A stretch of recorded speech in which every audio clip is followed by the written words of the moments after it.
Your Vote 2022, we're just 3 weeks away from the primary election on June 7th. You may have already gotten your ballots in the mail or should be expecting them very soon.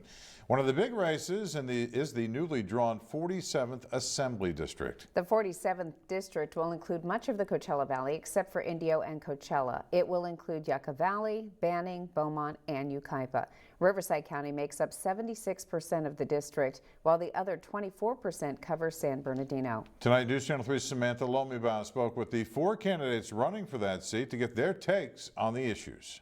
It's the first time someone will be elected to represent State Assembly District 47. This year's candidates include Democrat Christy Holstage, City Council member and former mayor of Palm Springs. I've overseen a police department, fire department, a huge city. I've worked on economic development. I've led on responding to the climate crisis.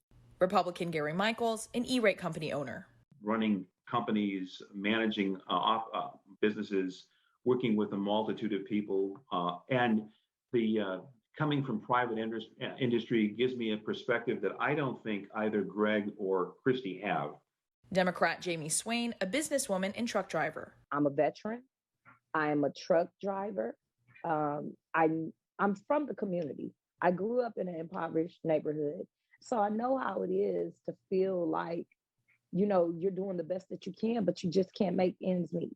And Republican Greg Wallace, district director for an assembly member. I've been the district director for the assembly member in this district for the last 7 years, so I know the district well. I've built relationships with stakeholders and community leaders here. That's why our campaign's been endorsed by a majority of the mayors in the district. I spoke with each of them about their stance on major topics facing California. After a couple of years in a pandemic, thousands of businesses throughout the state were forced to shut their doors forever. I asked each candidate what they would do to uplift the economy. Holstage believes in regional economic development. Especially for a region like ours, where we're geographically isolated from the state, we have a lot of minimum wage jobs. And so we have to invest in good paying jobs with careers and benefits and good wages. While Michael says it's about getting rid of burdensome regulations and backing small business owners. Really get behind small business and all of our private employers that generate jobs in our district, and make their lives easier, and I think we'll come out of this much quicker.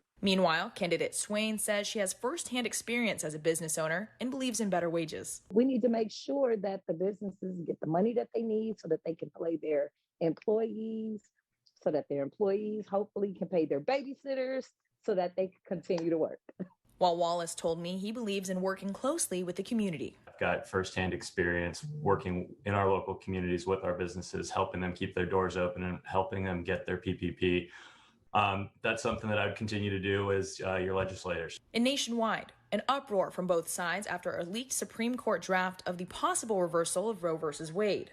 Holstage, a board member for Planned Parenthood, supports abortion rights. I'm really proud to be the only candidate endorsed by Planned Parenthood Action Fund of the Pacific Southwest, NARAL, so many of these organizations that support women and their families and our basic constitutional rights. While Michaels believes abortion should only be considered if it risks the mother's or the baby's life. When I talk to medical experts, we now have the technology that when the woman wants to abort, and I think it's at a certain week, like 24 weeks, we can take the fetus out and have it and still raise the child. I think with very good odds of success. Candidate Swain feels it's a woman's right to choose. However, she believes abortion should not be used as a method of birth control. There should be some communication between the mother and father of the child before abortion is just the first option.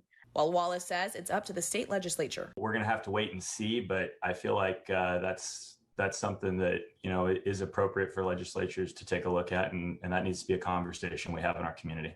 These are just a couple of major subjects that each candidate will face if elected for state assembly. For more details on those campaigning for the 47th Assembly District, head to our website, kesq.com. In Thousand Palms, Samantha Lomibaugh, News Channel 3. So News Channel 3 for more campaign previews ahead of Election Day, June 7th. Tomorrow at 6 p.m., you'll hear from the candidates in the race for the 36th State Assembly District.